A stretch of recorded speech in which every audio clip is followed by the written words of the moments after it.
you challenge an election, we're going to indict you and put you in jail. This afternoon, Trump's former chief of staff, Mark Meadows, who had fought to have the prosecution moved to federal court, surrendered and was booked on a $100,000 bond. Fulton County District Attorney Fani Willis is calling for the trial to begin in late October for all 19 defendants. Christian Benavides, KCAL News.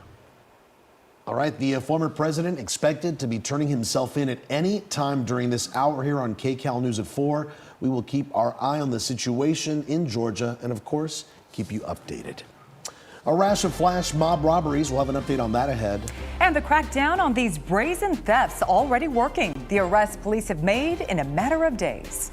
Then a major road in Palm Springs could remain closed for months. It's covered with thick mud after the weekend storm. Why officials say this feels like Groundhog Day.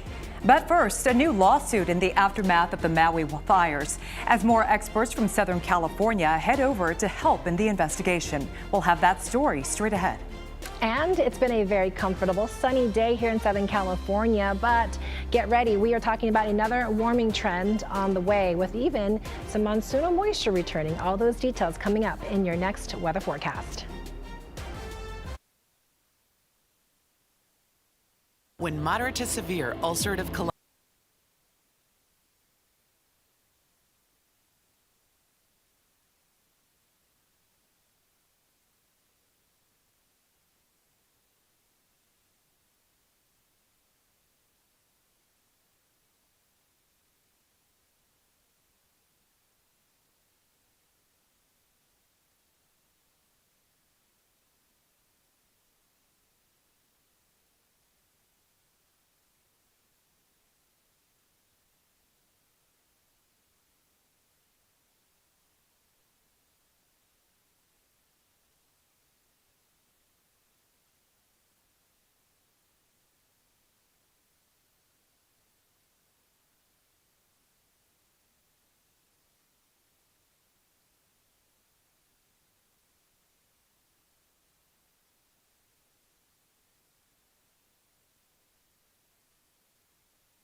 Continuing our breaking news coverage here, President Donald Trump, former President Donald Trump, arriving there in Atlanta to turn himself in to authorities.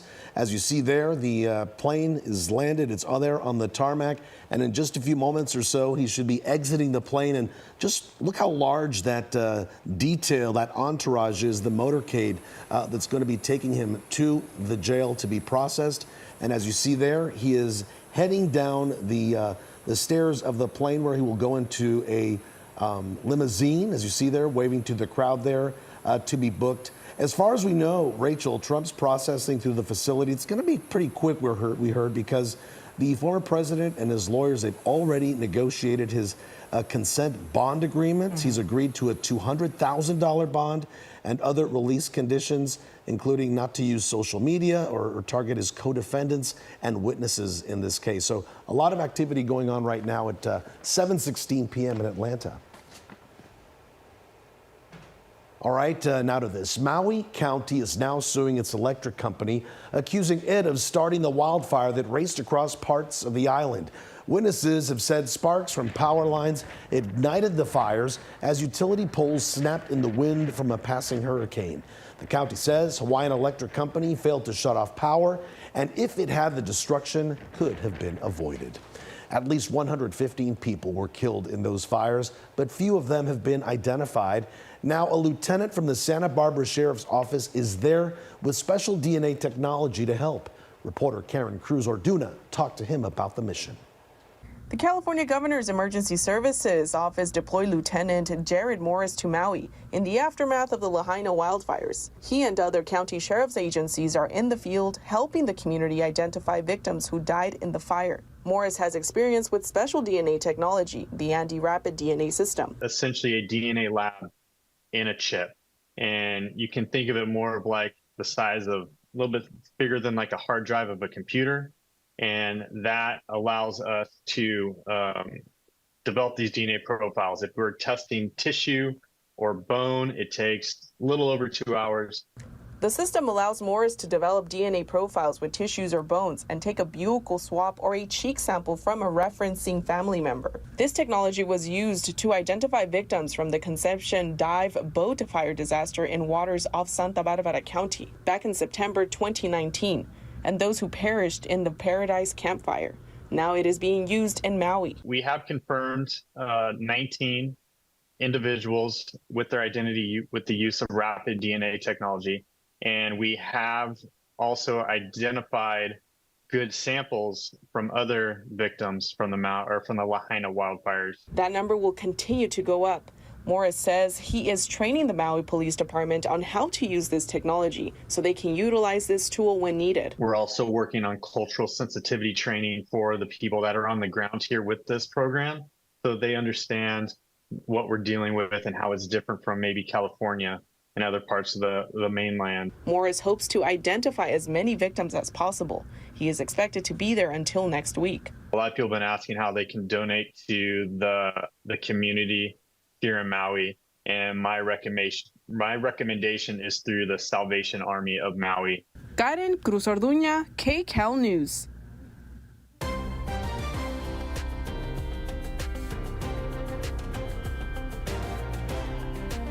Starting to heat back up. Yeah, let's check in with meteorologist Mary Yoon for a look at your next forecast. And Mary, I am loving these temps, but I know changes are coming. That's right. Unfortunately, today it looks like the coolest day over the next 7 days, but really can't tell how cool it is. Taking a look at this live shot, it just looks like a picture perfect summer day. Quite a different story from just about 4 or 5 days ago when we were tracking some heavy rains, right?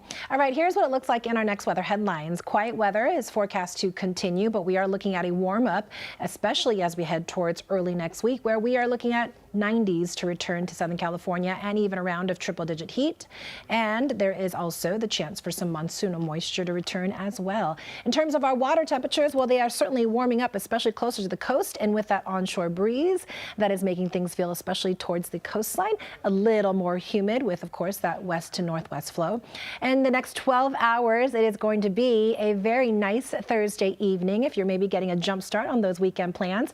In your hour-by-hour forecast, temperatures will be falling into the 60s approaching 7 o'clock, 65 mostly clear, and then looking out for overnight patchy fog to develop into early tomorrow morning. All right, in terms of rainfall, well, we received over just under 3 inches just in the last weekend this month. Year to date, we are looking at closing in on 16 inches of rainfall so far. Guess what? Normally, for the first of the year, we only are closing in at 10 inches. So we are well above normal. And speaking of well above normal, over the next 6 to 10 days, as we track our temperature outlook, it is going to be noticeably warmer, and temperatures are going to remain above normal as well. All right, so let's talk about what's next for us as we approach the upcoming weekend. It is going to be a beautiful one. Temperatures slightly warming up, and then as high pressure builds in east of us, especially on Monday into Tuesday, we are watching for, once again, heat to return here. So we're not done with summer just yet. The calendar is still going to stay strong in the month of August. Late week, though, notice we'll start to see more of that humid air mass, and so things will feel a little more muggy as we head towards Thursday and Friday. Right now, we are looking at mostly clear skies, just some clouds right now east of Victorville. As we take a larger picture across the nation, take a look southwest. We're still looking at some monsoonal thunderstorms developing from El Paso through Albuquerque and just east of Phoenix in towards much of the desert southwest. Still to come, the extended forecast in just a bit. Send it back over to you guys for now. All right, thank you so much, Mary. This is no laughing matter for actor Kevin Hart. Ahead, find out how he landed in a wheelchair. And on this Mamba Day, an announcement about a new tribute to the late Lakers legend Kobe Bryant. We'll have that story next. And President Trump's motorcade right now heading to the Fulton County Jail, where he will be turning himself in on more than a dozen charges stemming from his efforts to reverse Georgia's 2020 election results. We'll continue following this story coming up.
Breaking news right now, you're looking live at former President Donald Trump's motorcade heading right now to the Fulton County Jail.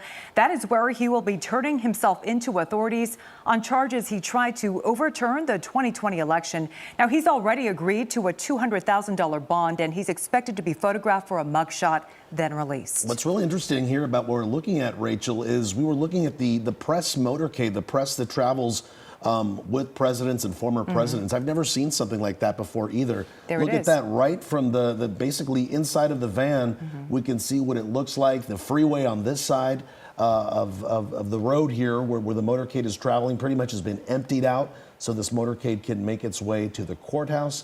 And of course, we have these live pictures. We'll continue monitoring the situation And when he does arrive at Fulton County Jail, we will bring that to you. Right now, from there to here, we're looking live now at the Santa Monica Ferris wheel, which will be lit up in purple and gold tonight to honor Lakers great Kobe Bryant. Today, August 24th, is Mamba Day, which represents the two numbers he wore when he played for the Lakers. Those numbers, 8 and 24. Bryant's widow, Vanessa, also announced today a bronze statue will be unveiled outside Crypto.com Arena next February in honor of Kobe. Hi, everyone. As you know, Kobe played his entire 20-year NBA career as a Los Angeles Laker. Since arriving in the city and joining the Lakers organization, he felt at home here, playing in the City of Angels. On behalf of the Lakers, my daughters, and me, I'm so honored that right in the center of Los Angeles, in front of the place known as the house that Kobe built, we are going to unveil his statue so that his legacy can be celebrated forever. Hope to see you there. Well, the Lakers say Kobe took part in the initial planning of the statue before he died in a helicopter crash 3.5 years ago. The team also said the statue will be the first in a series of physical tributes to honor Kobe's legacy. Looks like I'm wearing the right color one. Yeah. Purple. All right, actor Kevin Hart is nursing an injury, sitting in a wheelchair. This is just a public service announcement because I know people may see me out, and I don't want you to be alarmed, but I'm in a wheelchair. Yeah. I'm in a wheelchair. Oh. Hart posted this message to Instagram after he says he hurt himself in a friendly foot race with former NFL running back Stephen Ridley. He says he tore his lower abdomen and hip abductors. Ouch. That's gotta hurt. Yeah, Hart is 44 years old and he blamed his injury on his age. All right, still ahead here, helping striking Hollywood writers and actors with their basic needs. But first, the new task force to crack down on flash mob robberies already getting results. We'll have an update ahead. And more on our top story, the mass shooting at an Orange County bar. We'll hear from members of the band that was playing there when the shots rang out. Their story is next. And another live look at former President Donald Trump's motorcade heading to the Fulton County Jail. Well, he will turn himself into authorities. He said he will surrender around 7:30 p.m. Eastern time, so it looks like he is right on time. Right on time. Yep, we'll be right back.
breaking news right now. We are following former President Donald Trump's motorcade as he makes his way to the Fulton County Jail to surrender to authorities.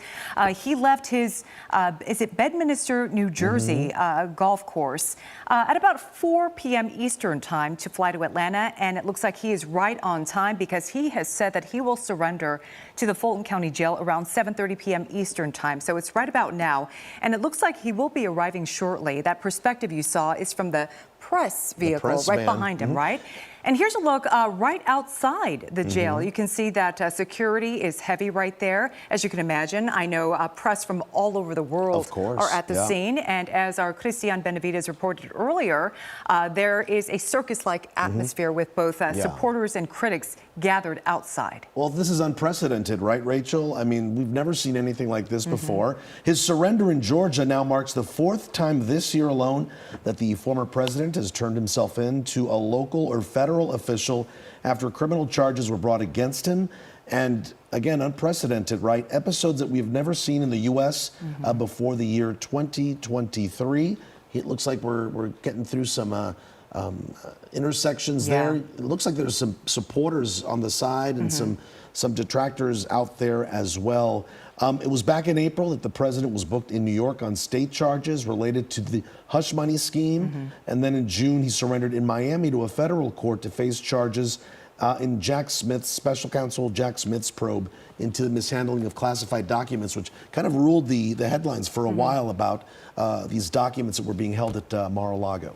And Juan, we know that Trump's processing through this facility, the jail, will probably be completed pretty quickly. And that's because the former president and his lawyers, they've already negotiated his consent bond agreement. That is a $200,000 bond and other release conditions, including not using social media to target his co-defendants and other witnesses in this case. And ahead of this surrender that we're looking at right now, it looks like the motorcade has arrived just outside Fulton County Jail, where they're going to be making a turn into the facility there. We do know this time around the former president will be photographed, so we should see a mugshot of basically, to explain, a mugshot similar to what we saw with Rudy Giuliani. We saw his being released after he was booked. But ahead of this surrender right here, also there was some legal changes to his team. He replaced his top Georgia lawyer, Drew Finding, with Steven Sato. He's an Atlanta-based attorney who apparently specializes in white-collar and high-profile defense cases. One of the insiders in Trump's camp did say, though, that this change was not about Findling's performance, but it was about finding the best criminal defense attorney in Georgia. And right now, the district attorney here in Georgia, they're asking to go to trial sometime by October 23rd, at least October 23rd, which, I mean, that's not too far off, right? And if that does happen, it would be very close to the time where he should be campaigning, if he is going to campaign for the presidential Republican nomination for the 2024 election. And you touched on it earlier, Juan. Many of Trump's 18 co-defendants, including, like you said, Rudy Giuliani and Mark Meadows, they've already surrendered in this election interference case. And a federal judge yesterday denied requests by 2 defendants, Meadows and Jeffrey Clark, to delay their arrest. So all defendants face a deadline for noon tomorrow to voluntarily surrender. And like you said earlier, we did see Rudy Giuliani's booking photo, or mugshot, if you will, as well as Mark Meadows. And we do know, prosecutors say, that as with everybody else, Trump will also have his photo taken. Question is, will that be released? Indeed, indeed. And you know, the former president's campaign, prior to all this, had filed all sorts of lawsuits trying to get this dismissed, that he did or did not meddle in the election regarding Georgia. As you might recall, there was those audio tapes that were released where the former president was basically asking for a certain amount of votes to be found or to be counted that would help him in the case of Georgia. And of course, that's central to this case right here. And as we're looking here, it looks like the motorcade is stopped right outside of Fulton, the Fulton County Jail, a very famous, well-known jail as well there in Georgia. Again, it's going to be very quick, Rachel, as you mentioned, in and out, booked, probably fingerprinted, a picture taken, and he'll go on his way as he's already agreed on a $200,000 bail. That's right. Okay, we'll continue to follow this developing story and bring you any updates just as soon as they happen. All right, now our other top story. 3 people dead after a mass shooting in Orange County. The gunman also killed, 6 others were hurt. And those who were wounded were rushed to the closest hospital. KCAL News reporter Jasmine Veal is at Providence Mission Hospital in Mission Viejo with more about the survivors. Jasmine. Rachel and Juan, so this hospital is where those 6 shooting victims were taken last night after the shooting inside the well-known bar and grill in Trabuco Canyon. There was live music playing. It was family night. It was spaghetti night. And now we know 2 musicians were among the people shot. I just spoke to their bandmates about the horrifying night. It was like any other normal band event, nice little venue. People were there ready to party. Debbie Johnson and her husband Mark were just a couple of songs in with their band M Street at Cook's Corner Wednesday night when they say the shooter walked in a side door armed with 2 guns just feet away from the stage. We just hear this loud popping. Is that caps? Is it fireworks? Is it balloons? And then where I was, I just see this gun come out and I hear somebody saying, hey, she's down, she's been hit. And then you realize, after 5 or 6 shots, I mean, you quickly realize this is the deal, the real deal. Debbie says she first thought it was a prank. Because it was so calm. The guy never said a word, never uttered a sound. He just started shooting. She says one woman celebrating her birthday was shot and killed first. Beautiful young woman sitting there with her boyfriend, enjoying the music, big smile on her face. 2 of their band members were also injured. Then shot Dave, our bass player, in the hip, and Ed, our guitar player, in the forearm. Drummer Brian Lynch says he hid behind his instruments. In a very casual, at the hip kind of way, and almost as if while he was leaving on the way out the door, fired a couple shots towards Ed and Dave. The 6 people shot inside Cook's Corner were rushed to Providence Mission Hospital Wednesday night, South Orange County's only level 2 trauma facility. 4 of the patients arrived in stable condition, but 2 were critical, including the wife of the shooter. She was transferred to UCI Medical Center overnight. The other critical patient brought here was a man who was shot in the chest. He remains in critical but stable condition. Mark says he and another man ran after the gunman, who was eventually shot and killed by deputies. That time is when this other guy a good guy brought his gun out and said, well, maybe I can get a shot at him. And the bad guy was up on the hill and saw it, and he started shooting down at us. We had to shut that big metal door. And I said, well, it's gotten quiet. Maybe he's gone. They say their band members are expected to be okay. You also heard from the sheriff talking about the shooter's wife, that her condition is improving significantly, that she is conscious and talking with her adult son by her side. Now, an update on just some of the other victims. A man who was shot in the arm underwent surgery here today. We also know the hospital said that 2 men with minor injuries expected to be released. Another man actually left last night. Live here in Mission Viejo, Jasmine Veal, KCAL News. Jasmine, thank you so much. Mob-style robbery arrests. We have more information about that coming up next.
The newly formed task force to take down organized smash and grab robberies is getting results. The LAPD announced today that 11 suspects have been arrested for 4 different heists. They include brazen flash mob robberies at East Saint Laurent, at the Americana at Brand in Glendale, the Versace store at Beverly Center, Nordstrom at the Topanga Mall, and the Warehouse Shoe Store in Highland Park. Some of the heists police say are connected. Investigators say the task force is made up of detectives from various law enforcement agencies, as well as the CHP and the LA County DA's office. Quick work there, right? Well, help for striking writers and actors today in the form of food. Volunteers with the Teamsters and other unions handed out bags of food and essential items at a drive-up distribution site.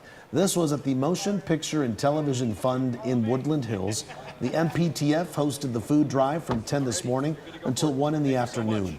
Writers have been on strike now for more than 100 days, actors just over a month, and with no income, the need for food is great. We are talking to some days 100 to 200 industry members who are applying for financial assistance. They're losing their homes, they're getting evicted, they're losing their cars, they can't pay their health insurance. It's the whole thing. And he went on to say a lot of actors and writers tell him they're considering leaving the industry if their unions and studios don't come to an agreement soon. All right, fingers crossed, right?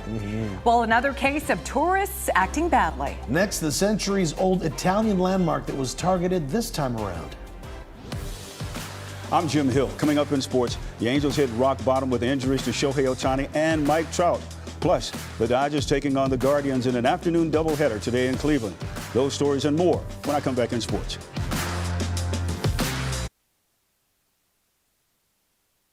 You've got too much on your plate to worry about what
Two Germans have been arrested on accusations they defaced a historic landmark in Florence, Italy. Yeah, police say 2 people were caught on surveillance video spray painting soccer-related graffiti on a historic landmark that was built in 1565.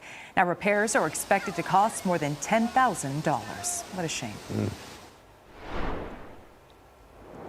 Well, get ready for a big warm-up. That's right. KCAL meteorologist Mary Yoon joins us with your next weather forecast. Mary, are we looking at triple-digit temps again? And for some spots, we certainly will be seeing that, a return of that summer heat. I mean, we're not done just yet, but I think largely for the LA Basin, we will be seeing temperatures in the mid to upper 80s. Right now outside, it has been a beautiful day. We start off with some clouds this morning.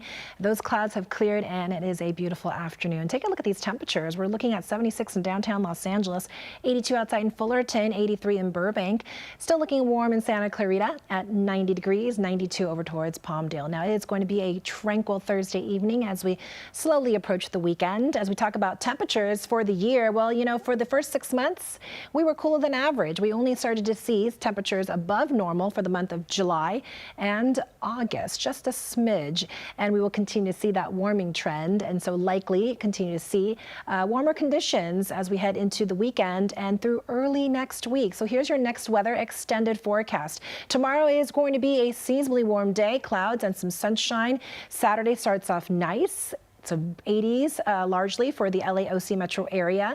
And then take a look by Monday, we will be seeing a stretch of 90-degree weather, and it looks like that is going to continue through at least Wednesday with high pressure building in from the east. Tomorrow for the valleys, look for 91 degrees, 93 for the start of the weekend, 101 on Monday, and we'll still continue to see that triple-digit reading through Tuesday as well. Meanwhile, for the Inland Empire, sunshine tomorrow, temperatures in the 90s. You can handle that, but it does get certainly warmer for the second half of the weekend at temperature readings at 100 degrees, and it will continue likely through early next week. For the beaches, low clouds and some sunshine Friday, Saturday, Sunday, so a very typical pattern here.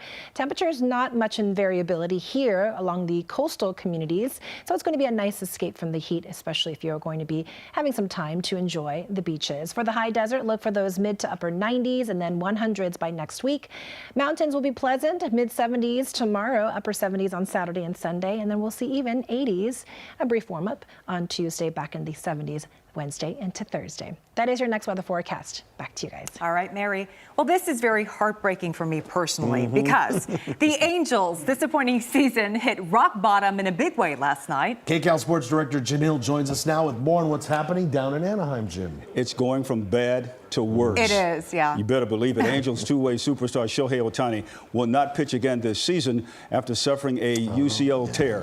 But that's not all. Mike Trout is back on the injured list just 2 days after being reinstated. Ohtani will continue to hit in the Angels lineup despite suffering a torn UCL. He finishes with 10 wins on the year, becoming the first player in Major League Baseball history with 40 home runs and 10 wins in a single season. Ohtani is set to become a free agent, as we all know, in November. Meanwhile, the Dodgers playing in a doubleheader against the Guardians after yesterday's game was suspended due to rain. We pick things up now with the Dodgers up 3-1 in the fourth inning.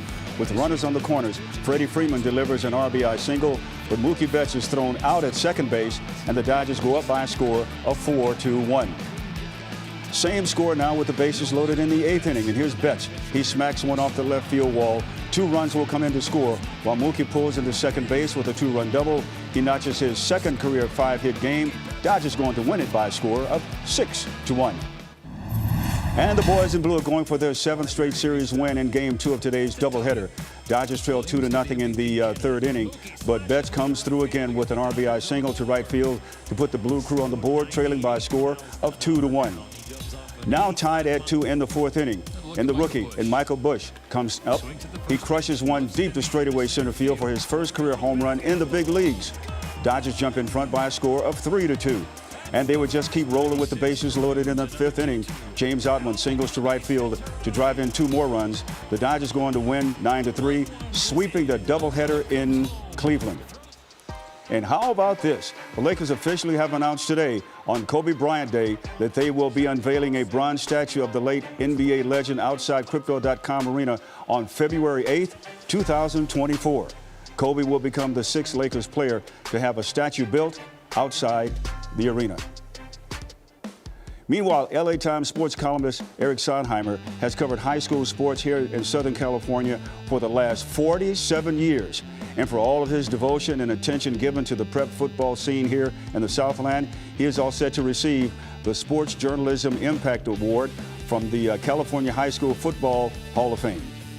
Well, I never imagined that a kid who was cut from a 7th grade junior high basketball team would be in with all these group of unbelievable football players. But I learned back then that it was equally important for someone to write about the game as to play in the game. And so it's been a fun experience all these years being able to write about the great high school athletes in Southern California. And the Hall of Fame will open with a ribbon-cutting ceremony on Saturday at the Rose Bowl. That's a look at sports. Juan, back to you now. All right, Jim, thanks so much. And there's much more news ahead at 5 o'clock on CBS Los Angeles, Channel 2. Rudabeh Shabazi joins us with a preview. Hi, Rudabeh. Hi, guys. Ahead at the top of the hour, breaking new details on the Orange County mass shooting, including the man who tried to confront the gunman but was shot down. Plus, a lawsuit filed in the Maui wildfires, why officials say the deadly blaze should have never happened. All that and much more ahead on KCAL News at 5 on CBS Los Angeles, Channel 2. Back to you. All right, we'll see you soon. Stepping on the scale is no big deal for these animals. Hear why the weight is so important to their zookeepers. That's next. Is there something that KCAL News should investigate? Call the KCAL News Investigates tip line at 818-655-2442.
Right on the scale. Uh-oh. Other animals are getting their heights recorded. Each measurement will be added to the Zoological Information Management System, and that is a database shared with zoos all over the world. And it helps keep zookeepers, compare important information on thousands of threatened species. Juan, I would hate to have my weight and height recorded. And for everyone to see, too, right? Yeah.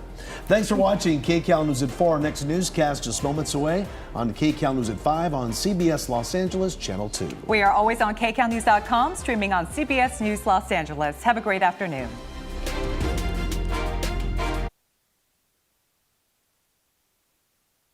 What are you doing? I'm applying for a credit card on Credit Karma. They have this thing called the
This is KCAL News, Los Angeles.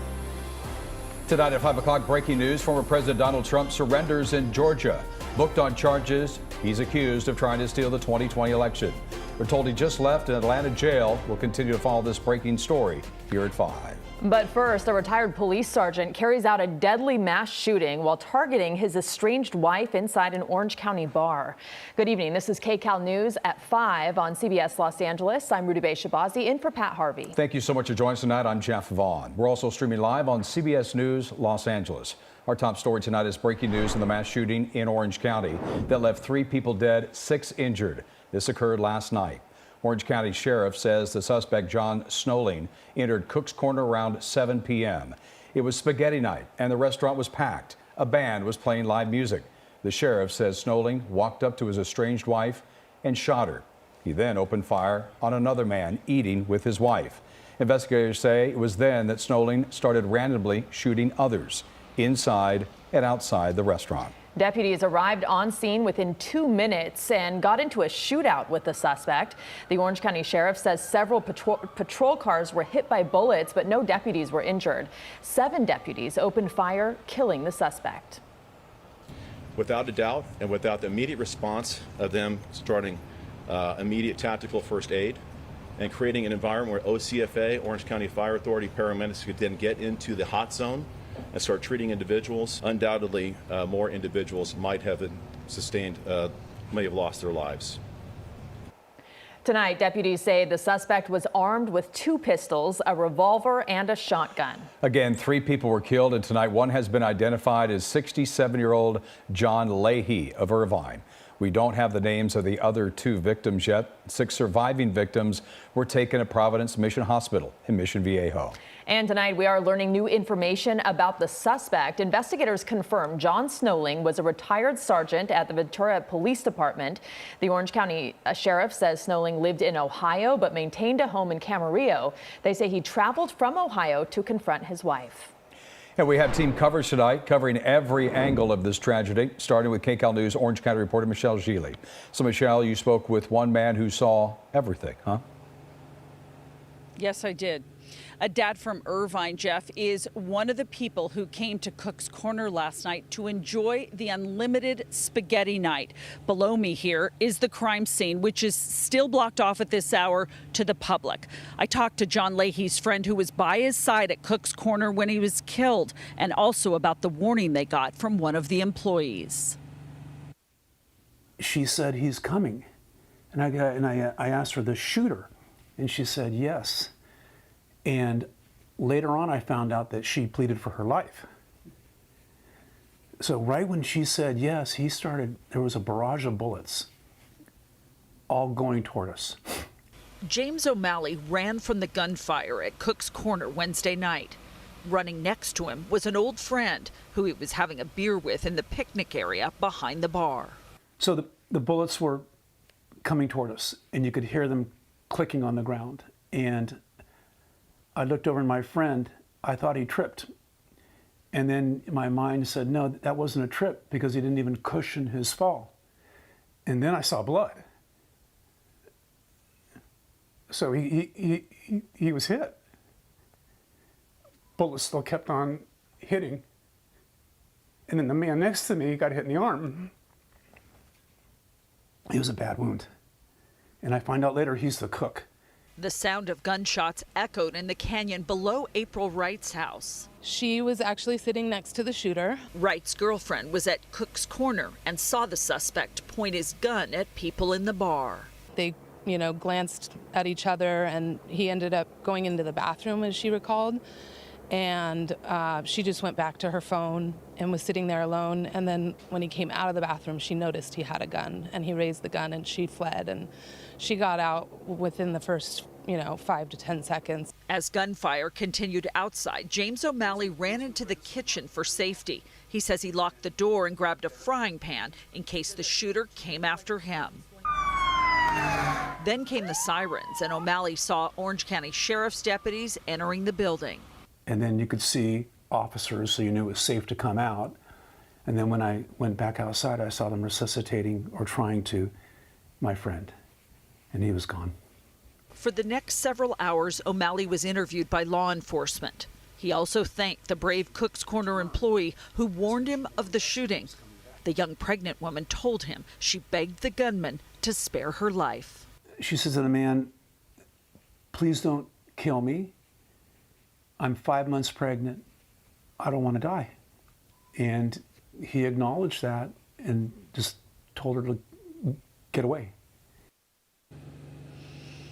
Now, O'Malley says one of the last things that he and John Leahy talked about over that beer was the fact that Leahy needed to reconnect with one of his grown sons because he needed help. I'm live in Trabuco Canyon. Back to you in the studio. Michelle, thank you so much for that report tonight. We have more news on this story. Paramedics were fast to arrive on the scene. There's a fire station about a half-mile away. Crews say the final survivor was loaded onto an ambulance and sent to a hospital within 46 minutes. They say that's fast in a hectic environment. And by the way, when you have 9 victims, 1 deceased suspect, and 6 people, and all the other dozens of individuals that you're assessing in a timely fashion, having all of those people transported in under about 46 minutes, that is a phenomenal feat. And tonight, KCAL News reporter Jasmine Veal continues our team coverage live from Providence Mission Hospital with more on the survivors. Jasmine. Rudabay, so those 6 shooting victims were brought here last night following that shooting at the well-known bar and grill in Trabuco Canyon. As you said, it was spaghetti night. There was live music playing, and we now know 2 musicians were among the people shot. I spoke to their bandmates about the horrifying night. It was like any other normal band event, nice little venue.